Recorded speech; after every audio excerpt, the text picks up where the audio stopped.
Greetings, information superhighway, and welcome to the 10th episode of the Nail the Recruiting Process podcast. Sirens, DJ sounds, lasers, 10 episodes. You know what it feels like? It feels like we've done 10 episodes. It's been great.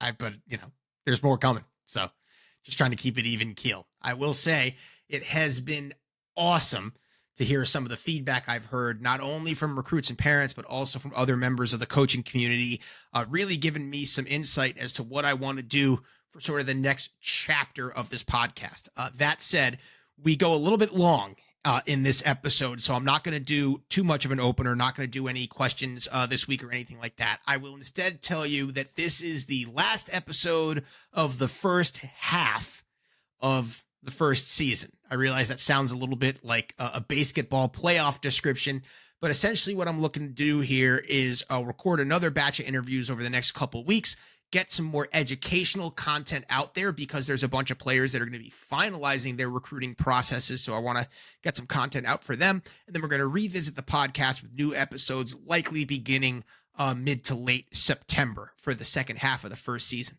The other cool thing about the way that these first 10 episodes have gone so far is it's allowed me to sort of cultivate what I want to do for the second half of the season. We will be hearing from more national champion winning head coaches. We will be hearing from more coaches that have successfully rebuilt high-level programs. We will be hearing from more players that have navigated the recruiting process and have stories that they want to share. We will also be hearing a little bit more about the work, because such a common theme through all this episodes has been hearing coaches talk about the work that it takes. And we're constantly referencing the work, but we're not really talking in great detail about what the work looks like. Well, that is going to change thanks to some strength and conditioning coaches that are going to appear, thanks to some former athletes that are going to appear, and also thanks to some trainers that are going to appear and talk about what the work looks like behind the scenes. Important note, what the work looks like behind the scenes when it's done correctly, because not everything out there on social media is accurate. But that's it for now, and I really hope you enjoy episode number 10 because it features one of my closest friends in coaching. Joe Rutigliano is my guest for this week's podcast. A little bit about Joe, aside from the fact that he's a good buddy of mine, and I'm really excited to have him on. Joe is someone who takes really high risks, but those risks seem very, very normal to him. And included, in those risks were Joe's decisions to take not one, not two, but three different unpaid positions to work his way up the basketball coaching ladder quicker. You'll hear him talk about his ethos behind that and really the fact that he wanted to learn by doing. That certainly helped him because after 3 years at St. John's University as an assistant, Joe is now the first assistant at the University of New Hampshire under new head coach Megan Schonecker. Really excited to see what type of work they can do in America East. I know they're actually gearing up for an elite camp this weekend that I also know has sold out. So there's a lot of good vibes and positive momentum around that program already. And I'm really excited for you to hear what Joe shares. Another really cool thing about this podcast and just about Joe in general, anyone that knows Joe knows that he's a conversationalist. He can talk to anybody.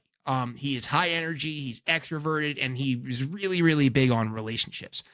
But something that's really cool about having someone like that you're friends with come on a podcast is that it sounds a lot less like an interview and a lot more like a conversation.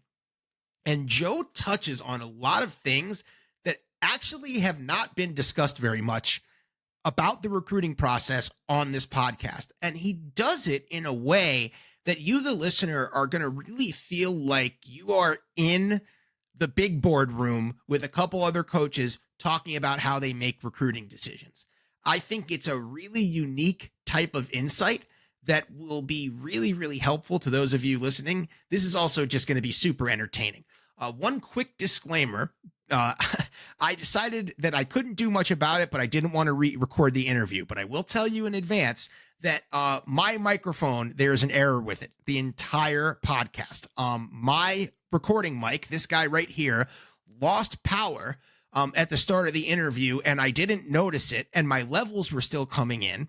And it turns out afterwards that my levels were still coming in correctly, because my computer, instead of telling me that this mic lost power, immediately just switched to the microphone on my webcam. So my volume is a little bit weird and my audio is a little bit janky. You're going to notice the change in my voice immediately.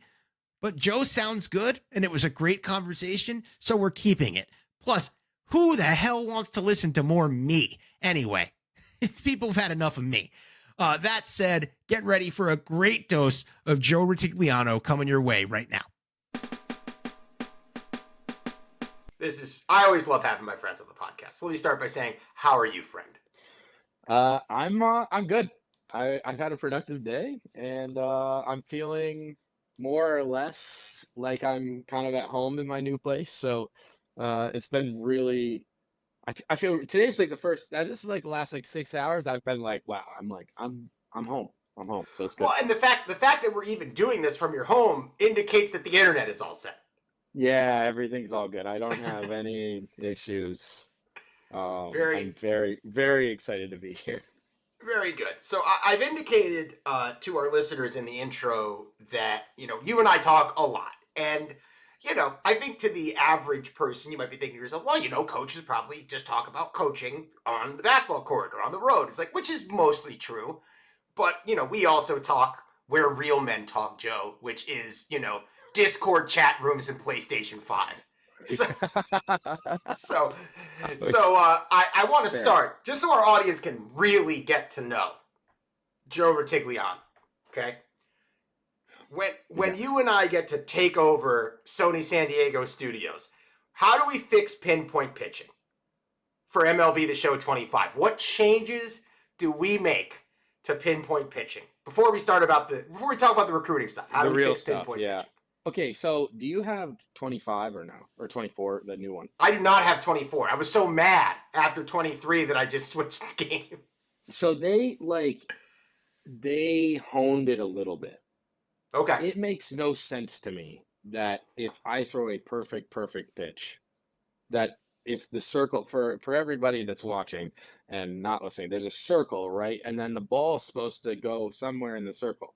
And when you pitch, if you get a perfect pitch with a pitcher with good control, a la Greg Maddux, for example, that ball should be dead center. Makes sense, but 23, it's all the way on the outside the entire time. And then in 24, it's a little bit better. It's a little, you get more center cut from that gray shaded area. I think that they messed up pinpoint pitching. Like, they had a pretty good product. They messed it up with some of that stuff. I think what we have to do is we have to make perfect pitches make sense, and then we have to make everything else actually like if I miss and it's not close, it should be somewhere else in the zone, and it should be fat. Yes. It should be fat. We should hit that thing that over the monster or whatever. So and you've experienced this with me. We've played both competitively and online co-op. You will literally see a perfect pinpoint pitch that meatballs across the zone because I couldn't do it. I was causing myself too much emotional distress. All right, and now that's true. Now that we have set up a baseline for what recruits and parents can expect from the rest of this podcast. Okay, so when we're not venting about video games, you are a very respected Division I basketball coach that just took on a new position. You are now the first assistant at the University of New Hampshire, beautiful campus in New England. And I know that you are working alongside Coach Schoenecker and working on a rebuild. The way this is going to work for our listeners, and per usual, I love it when our listeners get to know the person. And beyond the video game passion, there's a lot more to Joe Rutigliano, and there are real reasons why he's here. And in the second half, we're obviously going to talk shop. But Joe, where I want to start with you, and this is something, truthfully, when we got to know each other, it's crazy how long ago this was now. It's like almost 7 years ago now. When we first got to know each other, our common bond was that we both had extremely high professional risk tolerance. And we were willing to sort of do things to advance our careers that made a lot of people close to us be like, you're kind of crazy. Yeah, that's true. That's actually, it's not more than once. Yeah. So, well, Yeah. I mean, you know what? Let's start with that. So, I imagine that, what seems maybe abnormal to other people doesn't seem as abnormal to you. Why was it so important for you to take some of those risks early in your coaching career, including some positions where you literally worked for nothing? You worked for a place to live. Yeah. Well, I mean, I think primarily, I feel like I kind of like missed the boat to an extent. When I was in college, I was a women's lacrosse manager.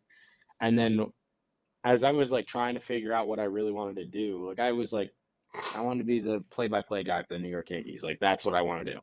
But as I kind of like started to realize like throughout my educational career what that was actually going to look like, it's kind of like I wanted to do something a little bit more involved with sports because of my role with women's lacrosse at Canisius. And I at some point basically was realized like it was probably going to be basketball. I have such an affinity for basketball, and that to me, I started working camps, but I didn't work camps until after I graduated. I kind of knew the staffs at Canisius, but not very well. Like I just felt like I had so much further to go.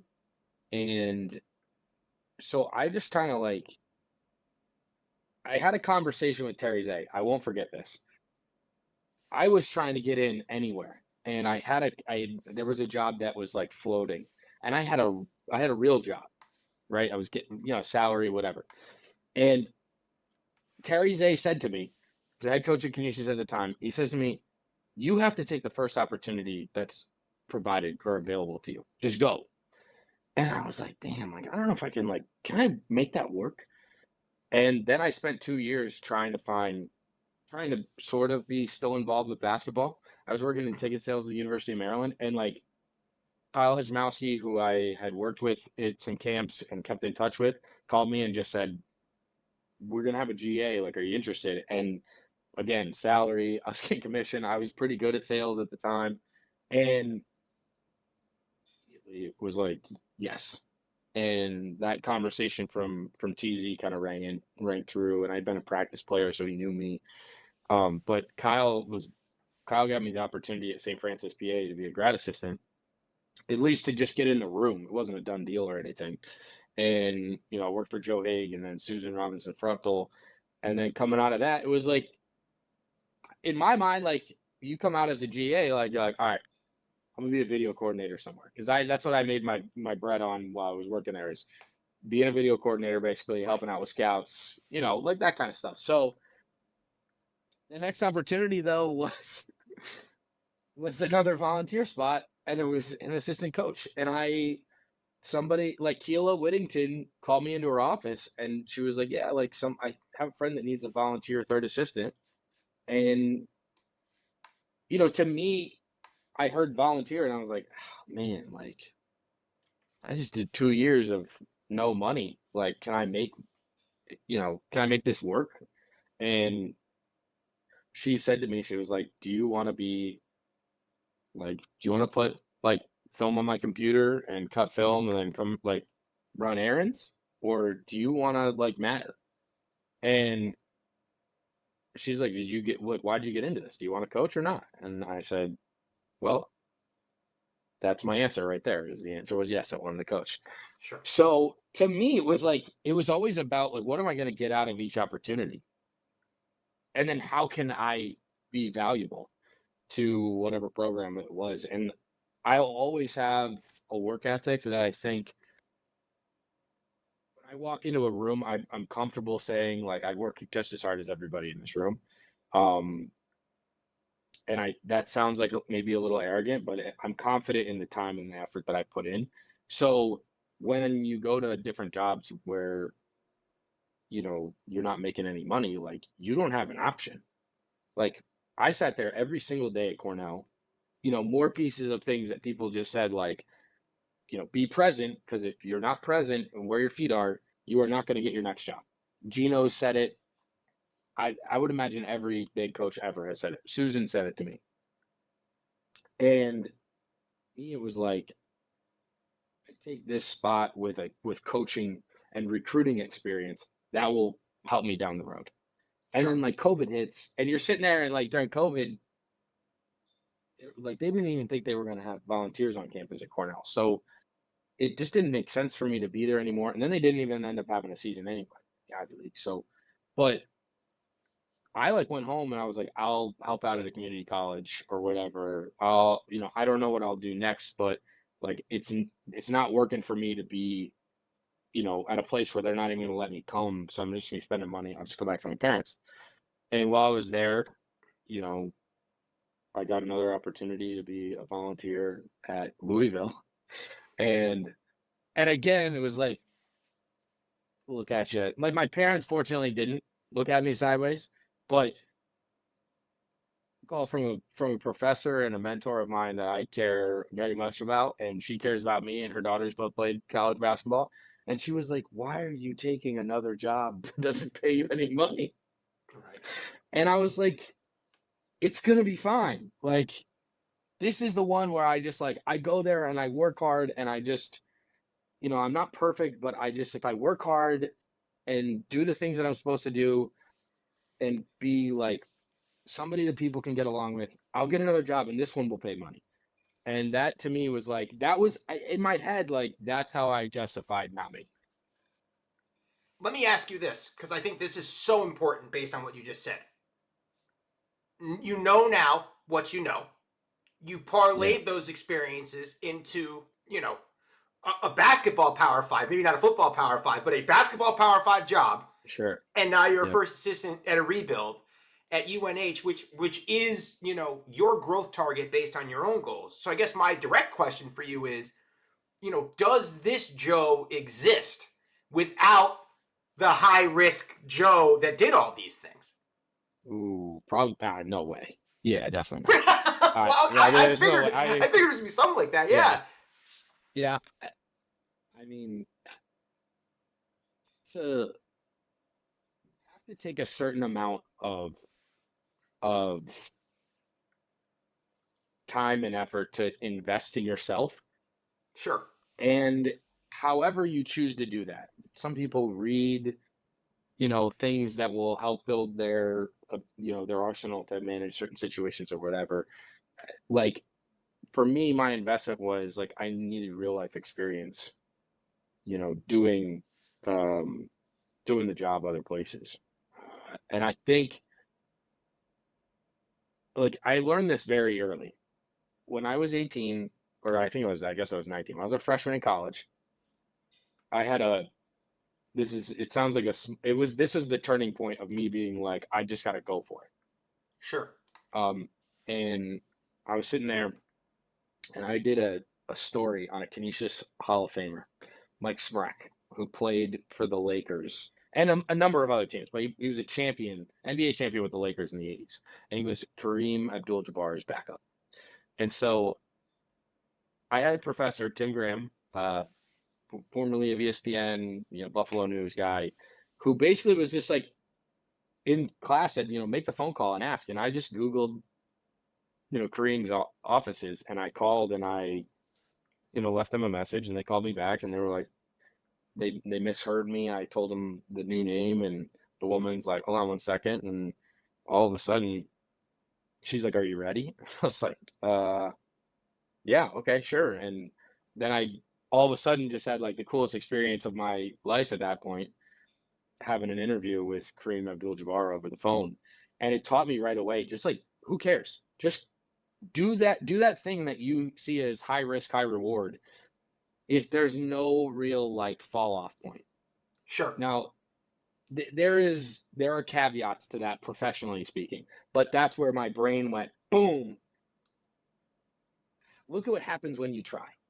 Why? Yeah. Why not? Why not? Why not? Who cares? If I call, and this is like the thing I've like learned in the last couple of years is like nobody cares. But if I call and you're,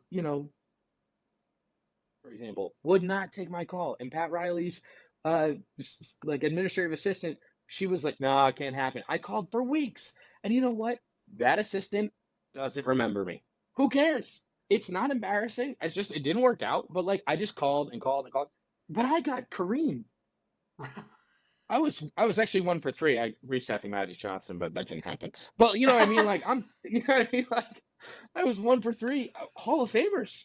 So in my mind, like that helped me professionally because I was like, worst that can happen. The easiest decision was probably to go to Louisville because it was the top 25 team in the country, top 10 perennially.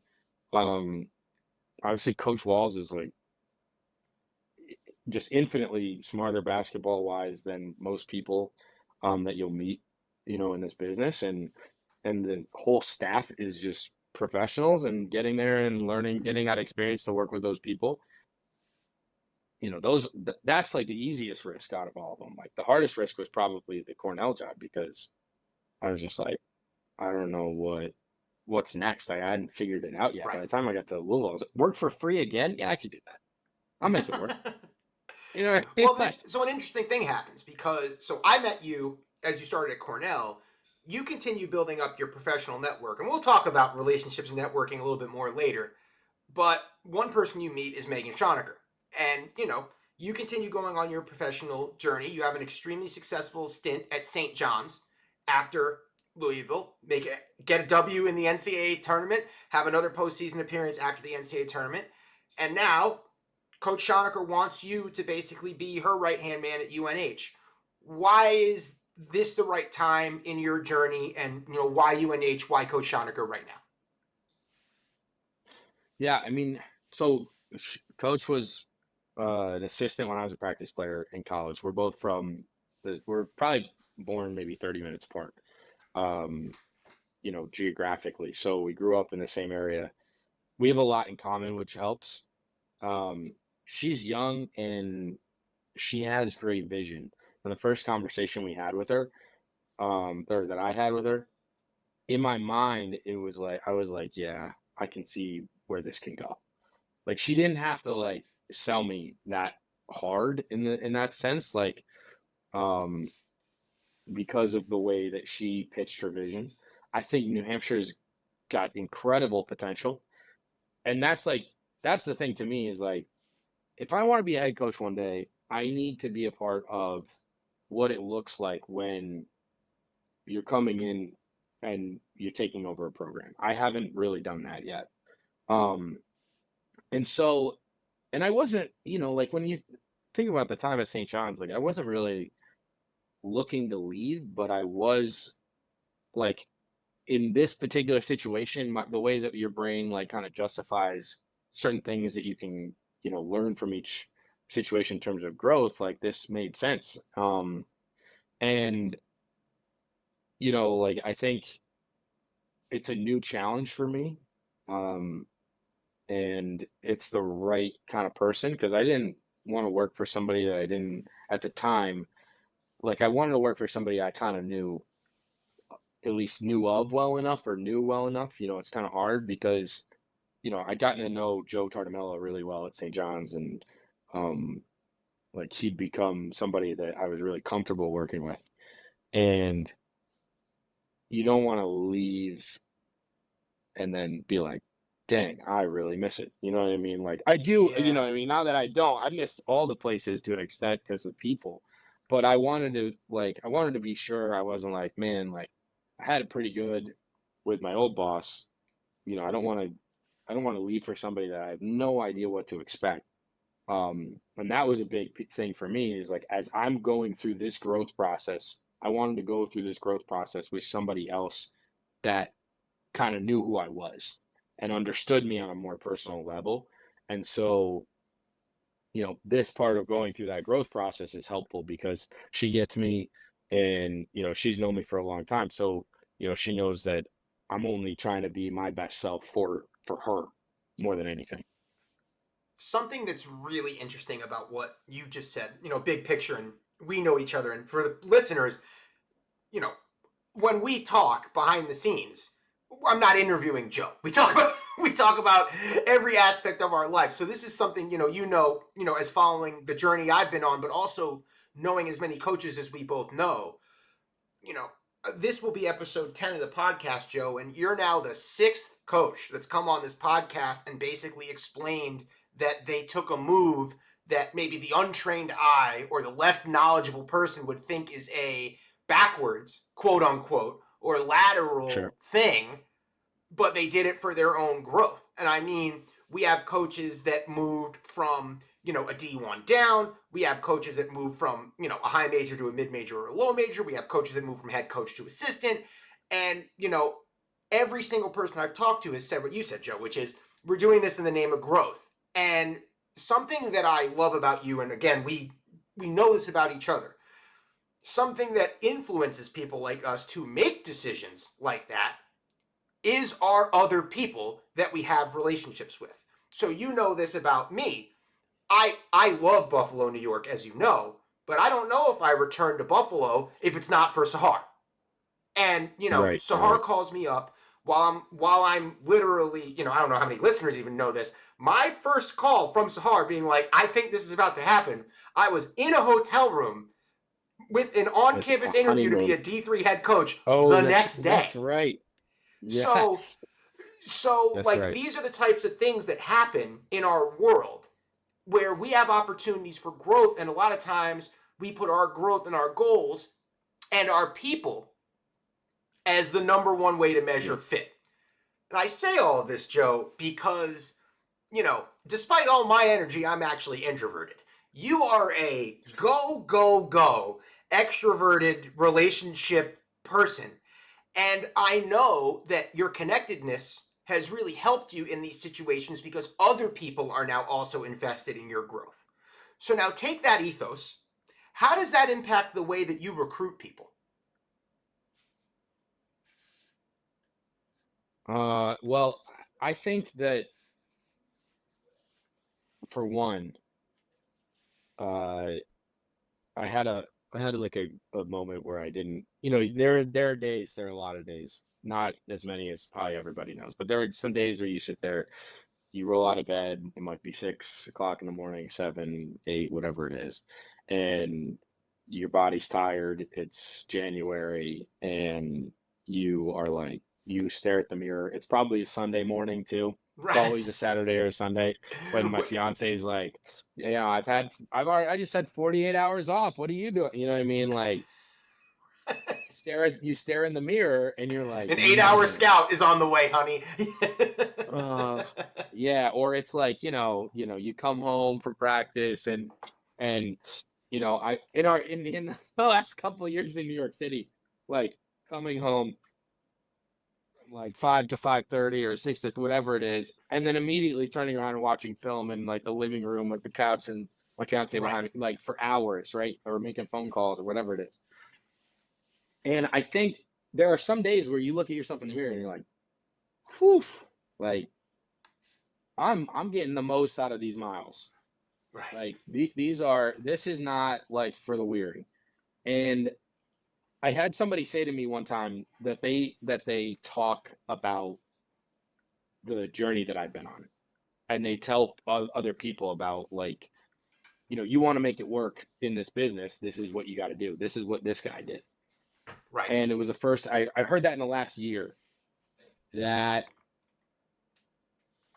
I know I talk about it. I'm very prideful about how I've gone about my business and how I've made all the moves that I've made and everything about it. Like, there's not for a second, am I like shy about telling my story, but I didn't know other people told my story. And as a result, all of a sudden I was like, I feel like people are watching more now, even if they're not. Sure. Nobody might be watching. For a long time, I convinced myself nobody was watching, and more people thought I was going to fail, which I still convince myself of that on a regular basis because I'm like some sort of like psycho in my brain. Because I'm like, one time somebody told me that they were like, oh, I'm really surprised they're actually doing this. And I'm like, that's all I needed. You know what I mean? Yeah. That little fuel. But that, like, hearing that, I was like, ooh, like, that fuels, honestly, it fuels my recruiting intentions more. Sure. Because, like, I want to be genuine in the recruiting process. I want to be thorough in the recruiting process. I want to be right. Can always be like that. And then I also, my like fourth thing is I want people to leave walking away and be like, man, I want to play for that school because of their interaction with me. And so I hadn't really thought about that before, but I take so much more pride because of the journey, because of my connectedness with other people in recruiting, and then like in every little thing that I have to do as part of this career, but primarily in recruiting because I realize like the way that I carry myself and the way that I like connect with people can take me or them other places, and it, or however it goes. Um, and I think that to me is like really impacted who I recruit too, because I want to recruit with people I can connect with. I want to recruit with people. I want to recruit people that like it's easier for me. I know that it's not very difficult to have conversations with me. Like that's just how it is. I know that I can communicate with people. I can meet people where they're at. But when we have a true back and forth, that's when alarm bells go off in my head when I'm like, hey, this is a kid we want in terms of like how they go about their business, what kind of people they're going to be when they're here. Are they going to be people that are going to be off the couch and they're going to be in the gym, or they're going to be hanging out in the office? They're going to be coming by saying, Coach, let's go grab a coffee. Sure. Those are the kind of people that like I want to make sure are in our program. Outside of the basketball stuff, like I've talked to players that are, people are like, oh, you got to talk to this kid. This kid's really good. You got to get him on your radar. And then I have a conversation with them and I'm like, I know they're really good at basketball, but like, are they ever going to open up? I know exactly what you're talking about. Like you have that first conversation and you're just kind of like, eh. Yeah, I'm like, okay, I get like they I'll could put try the again circle tomorrow. in the other circle, but like they're going to be in a foxhole with me and 15 other people. And Yeah, like, what are they bringing aside from putting the circle in the other circle? agree. I'm sitting there like I sit there more time evaluating people than I do the player, if that makes sense. Yes. And I'm as much as I'm maybe having conversations, I'm always observing. And I'm fascinated probably by human behavior. I was a communication studies major.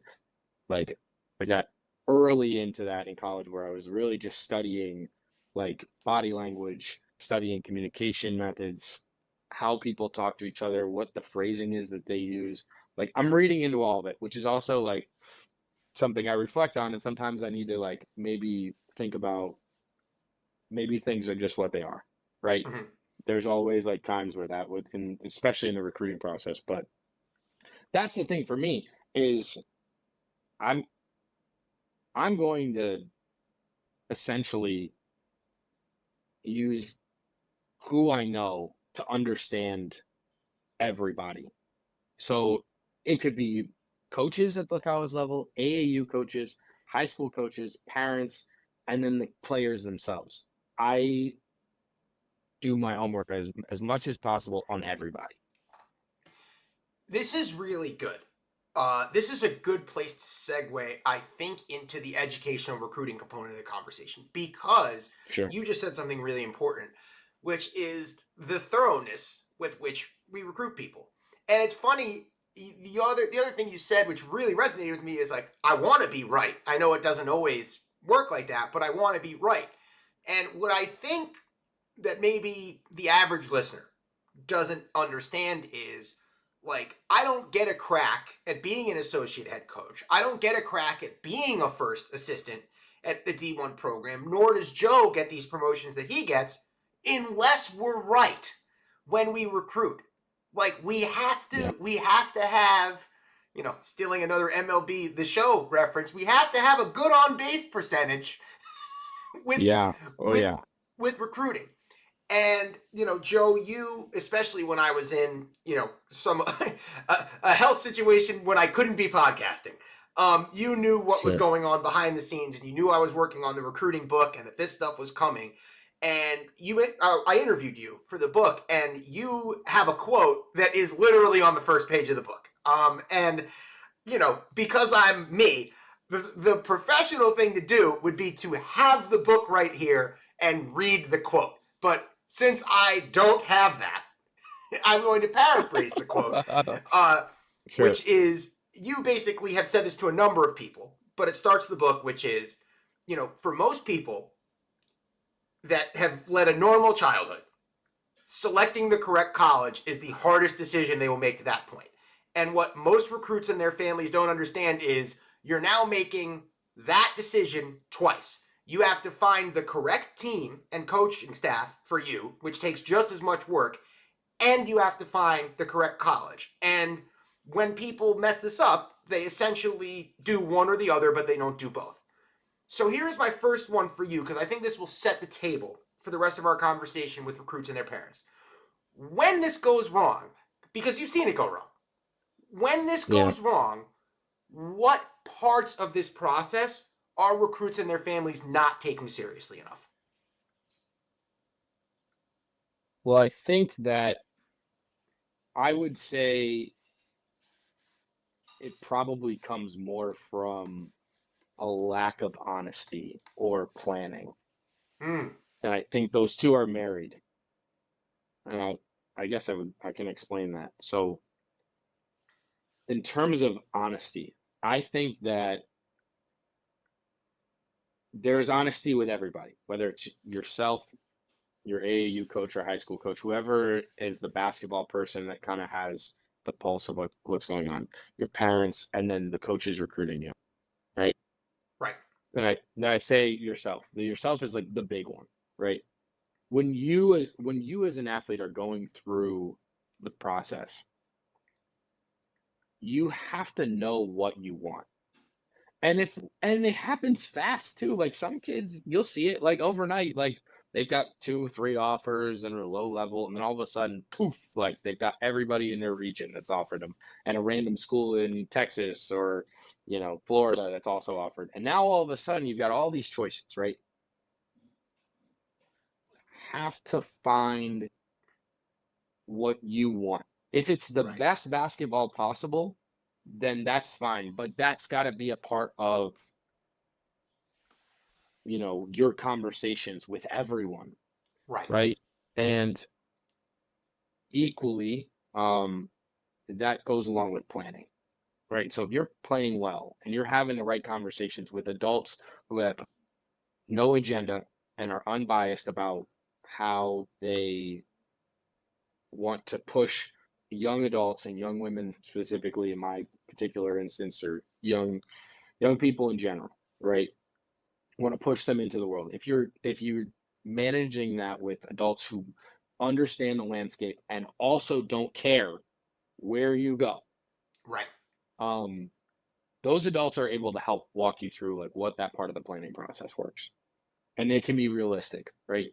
So if you're a guard and let's use women's basketball for example, and you're fairly average quickness, speed, you can get by some people, but you can't get by others, and you're 5'6", like you better be really, really, really good.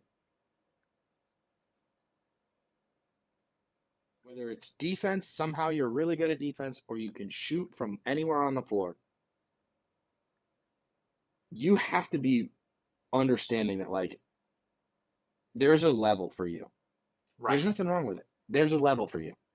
And if you don't plan for be like, here are your group of target schools, then you're gonna end up like throwing stuff at the wall and seeing what sticks. And that's not a good plan. And at the same time, then you're not being honest with whoever's having conversations with you. You're not being honest with college coaches. You're just staying interested because you want the offer, right? We're in this offer culture. Like everybody's guilty of it, and you want an offer, but because you want that offer or you got been offered, you feel obligated to have conversations, but you don't think that you're ever probably going to go to that school, or you haven't done the research to figure out if you want to go to that school. And then all of a sudden you're having conversations with people just strictly because you think that that's what you're supposed to do. There's a lot of people in the recruiting business on both sides of the aisle, the coaches and the everybody that's not a college coach, there are so many people that just do things because this is what we do, as opposed to intentional about what you do, being intentional about recruiting recruiting people that make sense, right? The type of person, the people that are going to make sense for your program, or if you're a recruit, going somewhere that makes sense for you. The right So fit.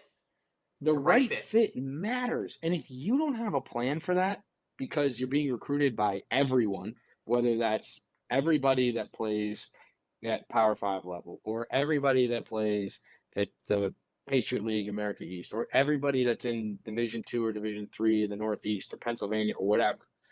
If you don't have a plan for that, you're just wasting your own time. You're wasting the coach's times, all that kind of stuff. And that's not honest. The biggest thing in recruiting to me is if you don't want to play somewhere that I'm working at, like, that's fine. Like, I will live with that. It will be a bummer for me in a lot of situations if I've gotten to know a kid, like there is a relationship there, Right. the family, whatever. But if you don't want to play there, like I'm a type of person that's like, okay, like that's fine. Well, Even if it was a hard decision.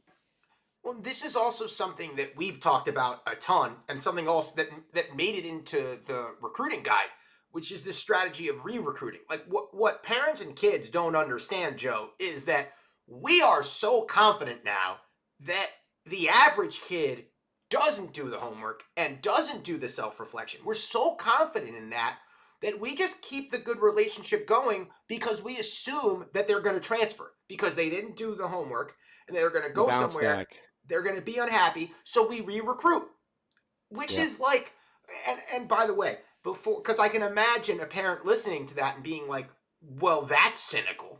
Like, well, that's a bit cynical. I would really challenge you. It's far less cynical than you think, because the reality is we're being pretty pragmatic. We've rolled out the red carpets for kids that we're really passionate about. We can sense in the questions that we ask and in the homework that we do, as you alluded to before, Joe, we can sense whether or not you have any idea what you actually want. And if you don't know what you want, that's totally okay, but it also means that you're much more likely to not choose what you want. So now flash Right. And forward I 2 years think, later, you're looking again. right. And I think in my mind, I think you agree. That's a great point to bring up. Like people thinking that it's cynical to be recruiting for the transfer portal. And the reality of the situation is that there are, unfortunately, and this goes back to my point about who are you having the conversations with Right. from a who's your unbiased adult who understands the landscape of college basketball and says, okay, and granted, like, I don't mean unbiased as in will like open their doors for everybody, every college coach, and be like, yes, I would be happy for you to, recruit a kid of mine. Like, there are going to be AAU coaches that don't have had, unfortunately, bad experiences with certain college coaches. There are going to be college coaches that have had bad experiences with AAU coaches. Everybody, to an extent, right, is going to have an opinion, but that's different than being unbiased in terms of like what's best for the player. For It doesn't mean you, specific right. schools. It means specifically what is your level. When you stand there, I love this. When you stand there and you're looking at your list of schools, what's realistic for you? If you're a kid that shouldn't be playing in the A10 and should be playing in the ACC, or vice versa, shouldn't be playing in the A10 but should be playing in the NEC, like, you need to have coaches and people in your life that can sit there and say, listen, I know it's great that A10 school offered you or ACC school offered you, Right. but maybe that's not the best fit for you. And a lot of kids, there are a decent number of kids. I don't want to say this is definitely true. There are a great chunk of players that are self-aware and they go somewhere and they're like, this isn't for me. Right. I don't want this, or I'm not good enough. Maybe they don't say I Yeah, hope they're not sometimes, but saying I'm no, not good enough, you're exactly but right. they know Sometimes it just my goes wrong. level of going. Sometimes it just goes wrong. Right. But that to me is like, you have to have somebody that's sitting there saying like, listen, like you're not, like you can go higher in terms of like, brand, whatever that is. Or, hey, like, maybe you want to go to this school that's like, been one loyal to you. They've been recruiting you for a while. Like they've been there since the get-go. You've been on campus, the staff. Like maybe it's better to go there and just feel it out. Right? Like, Can I and give you? those things. I'm going to say I want to give you a perfect example of this because you just made me think of this. One of my favorite families on the planet. Um, this is a kid. She, we, I recruited as honestly as I could when I was at the D3 level. We had a couple kids ahead of her, and I was like, I don't have a spot for you yet, but hang on. If I can get a spot for you, I'm getting you. And this kid, bless her heart, waited until admitted students day. So long past November, long past early decision. Next thing you know, it's May.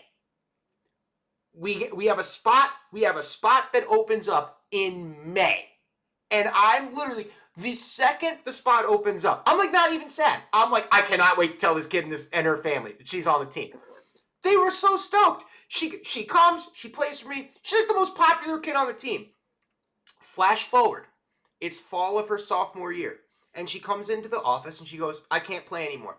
I don't I don't have the spark for basketball. I've fallen in love with other things. I don't want to take somebody else's spot. I love you guys. I love this team. I just don't love the game the way that I used to, and I want to put that passion elsewhere." And I just remember even in that moment being like, okay, this is breaking my heart because I love this kid. But that's like the most admirable thing. Like, this is a person Right. that did the hard thing, that learned this about herself. I still stay in touch with her. I stay in touch with her family. They're great people. And to your point, Joe, like, that stuff also happens. So, like, we're not going to Right. pretend that every coach is perfect. We're not going to pretend that every recruit has this figured out. But what we can agree on, Joe, is that the average recruit needs to be a bit more self-aware about what they actually want out of the team and the college, which I think you would agree with, would you not? Right. And I think that I've found more situations recently where, I mean, and we deal with the transfer portal a lot, so that's makes it difficult. But like I found a lot of situations where there are players I'm like good for you. Good for you Right. for finding the place that you want to be. But I'm sitting there being like, I hope it works out. Like, I'm not sitting there rooting for you to hit the transfer portal. We're not saying that we're recruiting for the bounce back because we want players to fit. I want to like Correct. clarify that for you because that's not what we're doing. You We're didn't know I recruiting hosted for the this transfer podcast portal. exclusively out of my desire for people to fail, Joe? Fail the Yes, recruiting exactly. process is the new name of the book. But that's our thing. Is like to watch. Our job's Right. to engage with these people and with these players and with these families. And from it takes me an hour. When you're on campus, I can figure out anybody in an hour.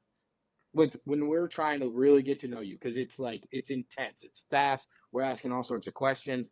It's an event, right?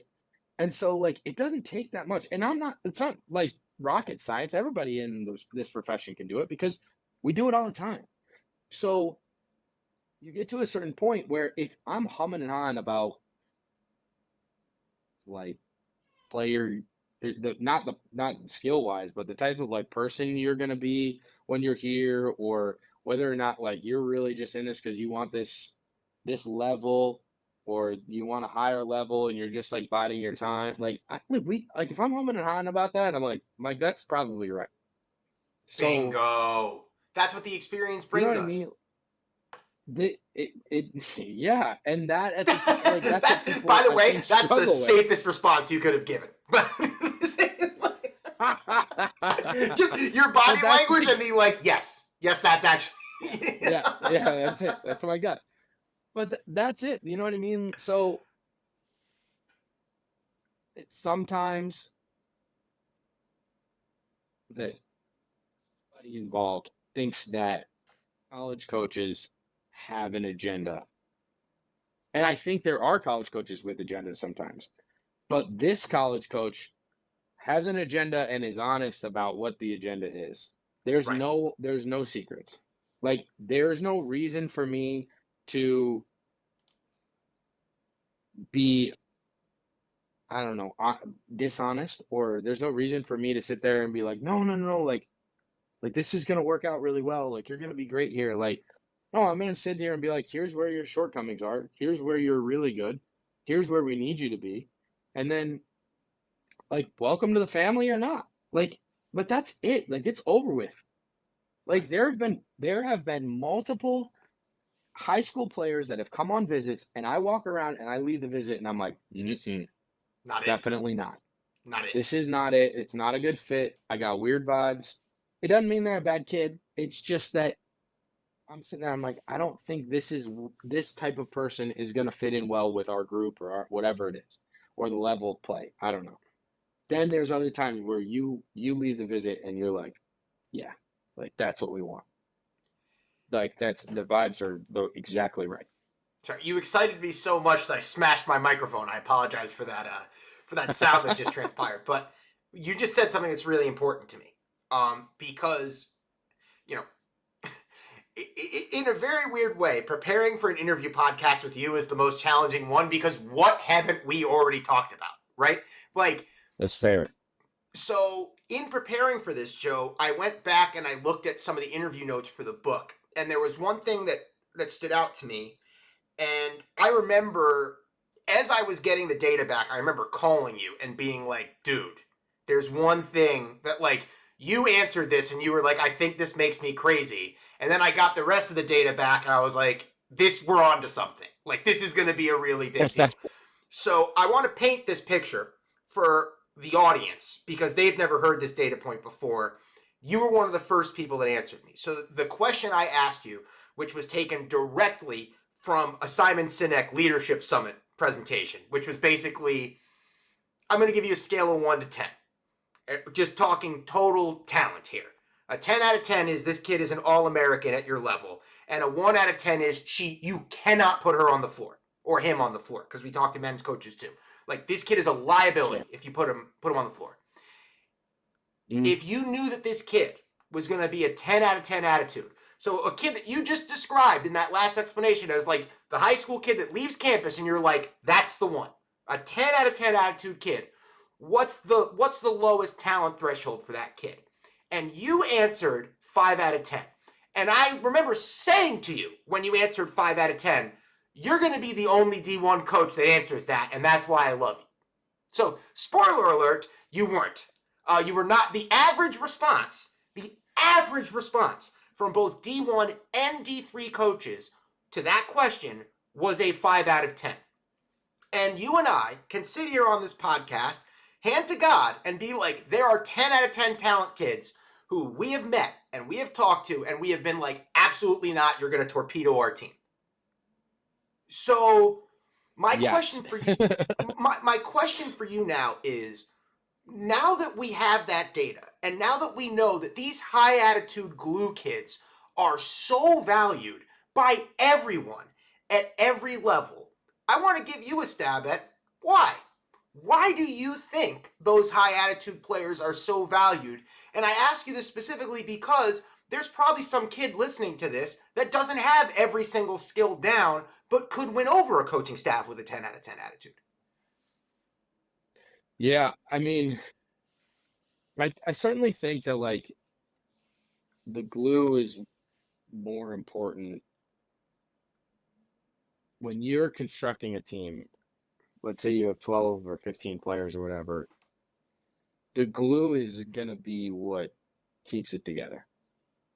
Because, and this is the part that like people talk about, but you really don't get. You really don't understand. Uh, I heard somebody talking about it on like I think it was on a baseball, or it was Yankees broadcast recently. Basically, in like August, like nobody likes each other in Major League Baseball. The clubhouses hate each other, like Right. It's like February for us. internally. It's February for us. Exactly. February, like late January, early February, you just don't really know like where it's gonna go. Right. I was on a staff and we had a player leave during the middle of a timeout, like just bounced, and Wow. and that's like in the third quarter, by the way. It was in a game in a game that we lost. We probably maybe shouldn't have lost. Um, and that to me was like, and it immediately looks like things are gonna fall apart Sure. in that moment, and the we lose that game, but we win a conference championship. So that kid didn't play anymore, and like it's not an indictment on her. It's just the glue can go. Like she decided it was best for her not to come back, but the glue kept the group together, Mm. and that to me is like where it goes. Is it like if you have enough players that have the right attitude, then you're going to be okay. Like for example, St. John's brought in when I was my second year, my first year as an assistant there. We're coming off a season where I think we were 12 and 19, and we had 6 or 5, I think, transfers that came in, and most of them were grad transfers. And then I think we had six seniors, 5 seniors, something like that. Going into that year, we hit a couple of snags. That was the year we started 13-0. We beat Creighton at home. We somehow got out of Vegas with 2 wins. But we're kind of rolling. And then it gets a little bumpy in January and February. And in February in particular, we had a stretch where in January we lost at Villanova in a game that we had. Like I don't know. I will always learn from this game, but I hated having to watch this game again because we blew a large lead. I don't even want to say it out loud, because it's still traumatic to me. We Um, blew a 3-point lead. Leave yeah, it at right. that. We'll And leave it at then that. and then we end up, well, and then Nova ends up going on this run. They go to the Elite Eight, I think, that year, or Sweet 16, and but we go into the game, or we play them again, right? So it's February now. We play them about like a few weeks later.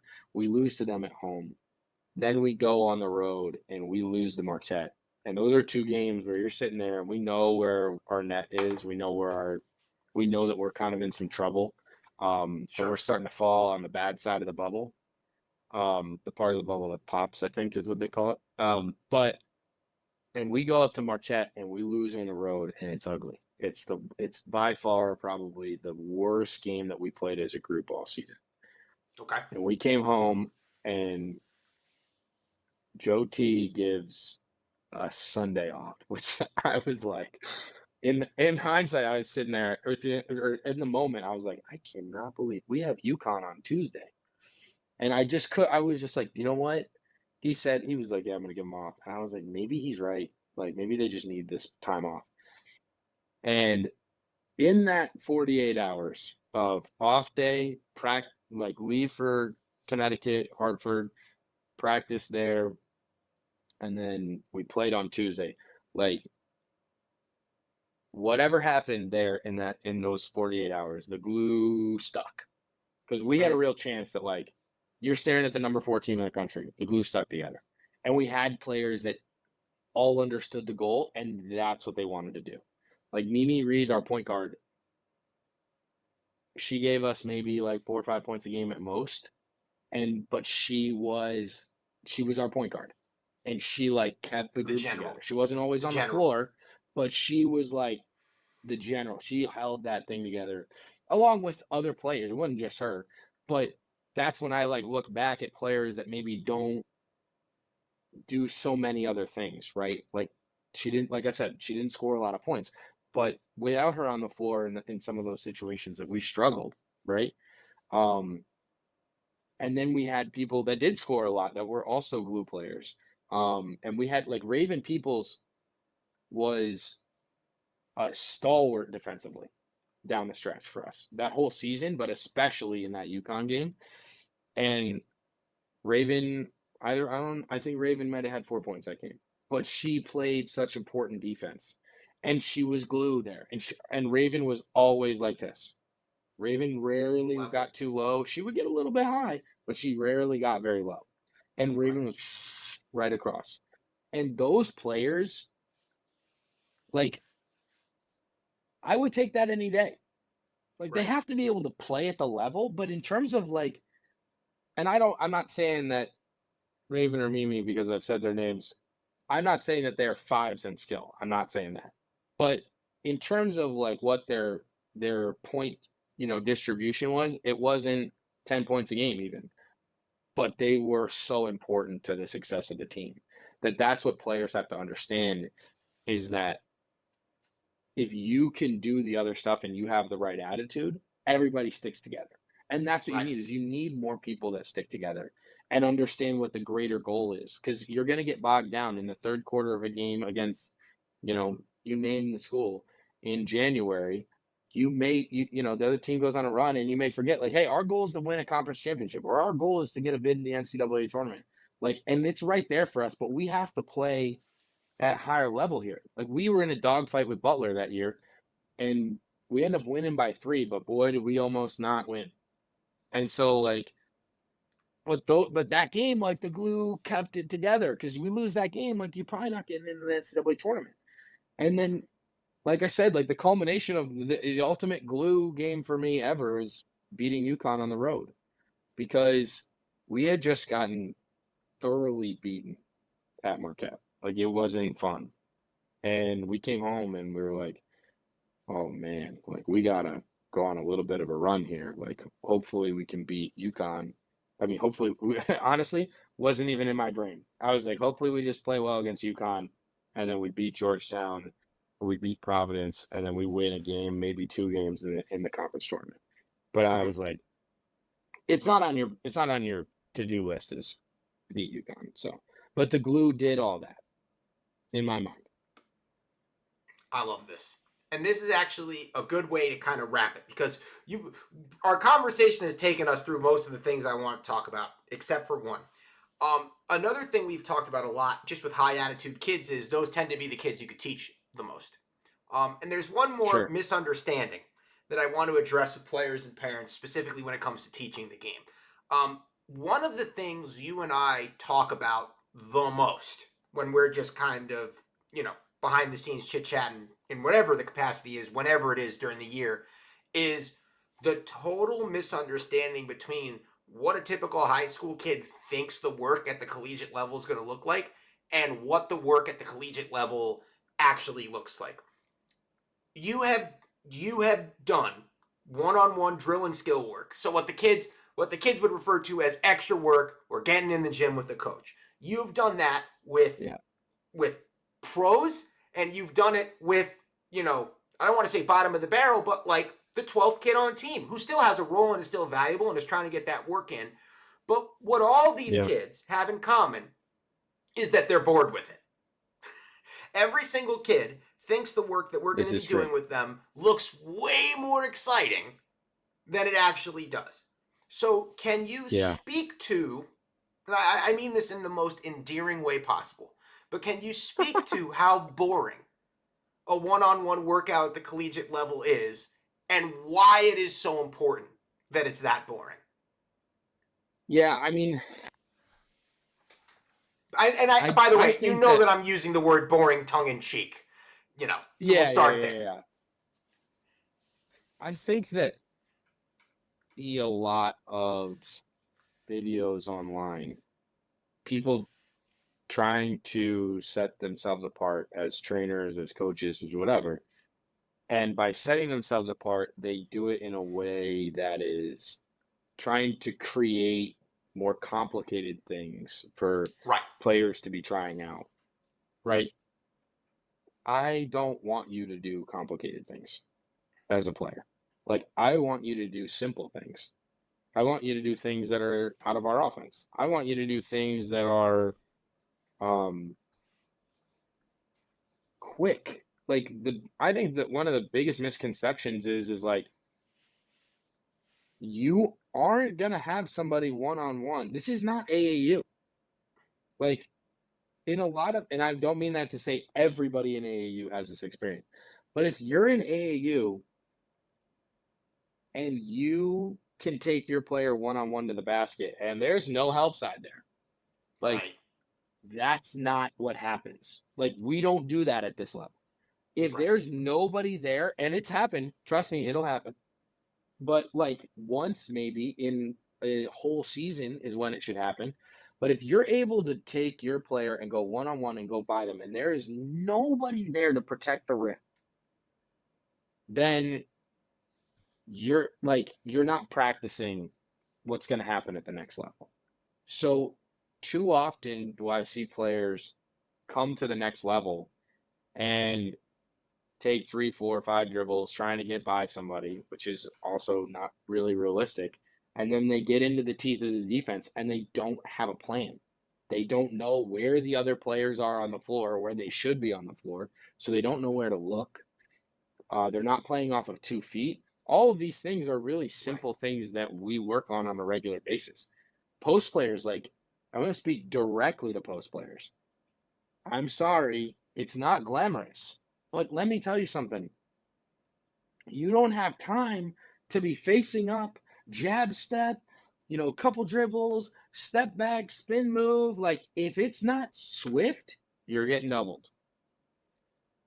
Defender is so like from an X's and O's standpoint, you have to understand what kind of spacing you're working with at this level, and you also have to understand the timing. I think what I heard from what we would tell our players when I was at St. John's, and I think I'm going to keep this because I think it makes sense, is you've got about 0.7 seconds to make a decision. In your mind, you have to be able to read it, right? You got about 0.7 seconds. And every second that you're not doing something meaningful or your movement is meaningful, like you're just allowing the defense to settle. And so, I watched the Serbia USA game today, and it's hard watching the game and not rooting for Serbia, by the way, because Especially with how they execute. Yes.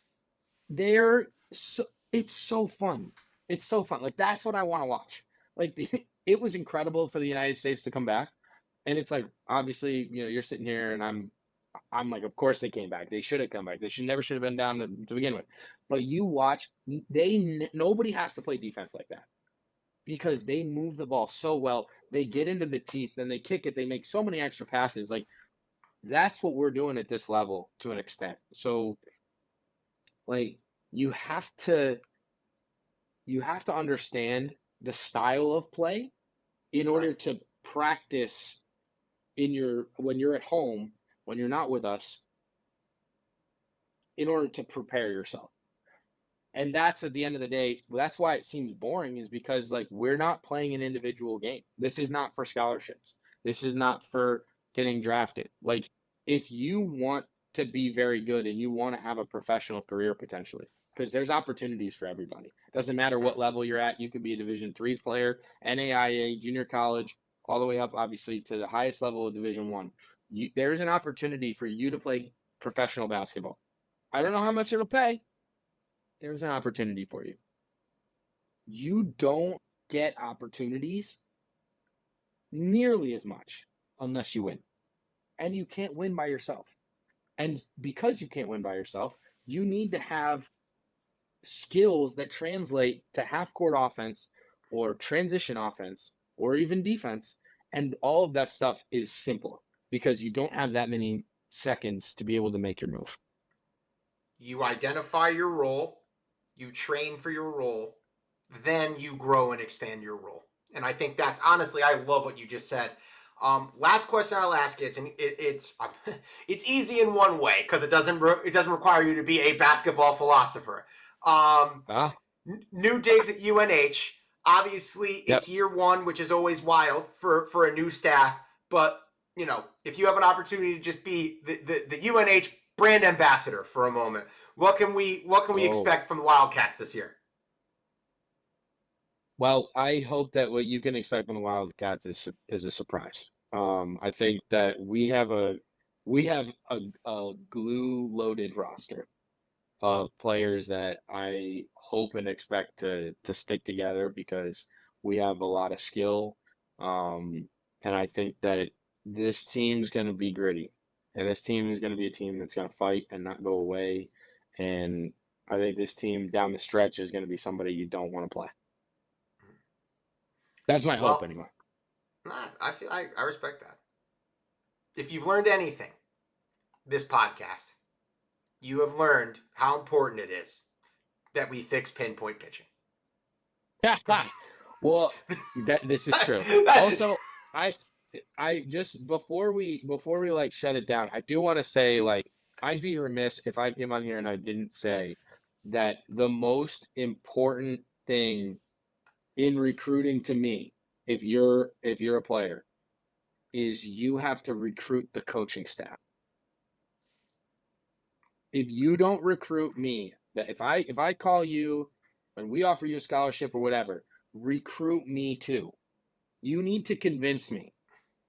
I'm trying to convince you. It's going to be a two-way street of convincing, but you have to recruit me. If I don't feel the love and I'm just constantly trying to show you the love, then I'm going to be like, what are we doing here? because You there's no have to relationship. recruit. Because there's no There's relationship. no relationships. If I'm always the one calling you, I mean, come on. Like, you got to want, even if, I mean, listen, it doesn't necessarily have to be me, but in general, there has to be reciprocated recruitment. You got to really show me that you want to be here too, because they're in the offer culture. People get offers, and then they're just like, okay, great, I got this offer. Like, they're gonna keep coming after me. Yes, but it has to be both ways because your experience is not only your own. There are 6, 7, 8, 9, 10,000 players in your class that are going through the exact same experience. And Yep. so if you don't make it known that you want to play at New Hampshire, then how do I know? So when I'm This going through the is process, I'm so happy you just said that because I'm talking to some one-on-one clients right now and basically saying to them, you got to be direct. Talk to these coaches, build relationships, and then once you're comfortable with the relationship, ask them where you stand. And that's going to work. That's going to work both ways. Has to. that brings up another good point. If you feel comfortable, right? And we've had several conversations. The best way as a high school player to understand your coaching staff and understand your coach is to ask difficult questions. Mm-hmm. I think you have to ask this difficult questions as a player because then you're going to get to understand one, who the coach is, right? And you're going to get to understand a lot of things about your current situation, but it's an opportunity for you to read the coach. It's an opportunity for you to be like, I don't know if this person's telling me the truth right now, or maybe they are. And if they aren't telling you the truth and you think it feels weird, go with your gut. This is about is you have to ask hard questions because that's part of like I feel when somebody asks me difficult questions, well, listen, where do I stand? Like as a professional and as a person who is also direct, I'm gonna answer that question to the best of my knowledge, and I'm gonna sit there and I'm gonna be like, this is where it is. Right. And I'm not gonna lie to you. Because the last thing I want is for then a few weeks later for you to be like, but wait, you said that's bad. And people talk. That guy lied to me. Well, that ain't gonna be me. Absolutely not. So, like, we can be honest with each other, and that's how you get to really bond. Because me asking you, how many kills you got on Fortnite last night, or if you won, or what your favorite, pasta is, or where you want to go, vacation, like that's great. And that's all important stuff.